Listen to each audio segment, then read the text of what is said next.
Ay mga ka-reels, tara sa Sheaf and Old Street. May isang napaka-espesyal na moment kaming isi-share sa inyo. Pagdating sa Sheefen, ramdam agad ang nostalgic charm ng lugar. Makikita mo ang lumang railway track, makitid na kalye na puno ng souvenir shops, at syempre, ang iconic na sky lanterns na bumabalot sa langit. Habang naglalakad kami, kitang-kita ang iba't ibang kulay ng lanterns na lumilipad sa himpapawid. Bawat isa may kanya-kanyang kwento, pangarap at hiling. At syempre, hindi kami magpapahuli. Pinili namin ang 4-color lantern dahil sabi nila, bawat kulay ay may kanya-kanyang simbolo.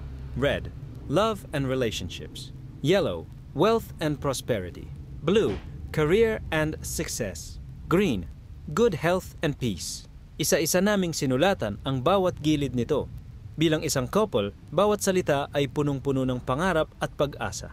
Sa bawat hagod ng brush, para bang inilalapat namin sa papel ang aming mga mitiin. Sana mas dumami pa ang adventures natin together. More success at blessings sa ating journey. Good health para sa pamilya natin. At syempre, forever love. At dumating na ang pinakahihintay na sandali. Hinawakan namin ang lantern ng sabay, sabik pero may halong emosyon. Ready? 1, 2, 3. Bitawan. Unti-unti itong umangat, dahan-dahang lumayo sa aming mga kamay, hanggang sa lumutang ito sa langit kasama ng iba pang lanterns. Habang tinatanaw namin ito, napaisip kami, hindi lang ito simpleng papel at apoy. Isa itong simbolo ng aming mga pangarap na isinuko namin sa langit, umaasang matutupad balang araw. At diyan, nagtatapos ang isa na namang unforgettable adventure. Hindi lang kami bumisita sa isang lugar, kundi nag-iwan din ng piraso ng aming mga pangarap sa kalangitan. Salamat sa pagsama sa amin sa journey na to.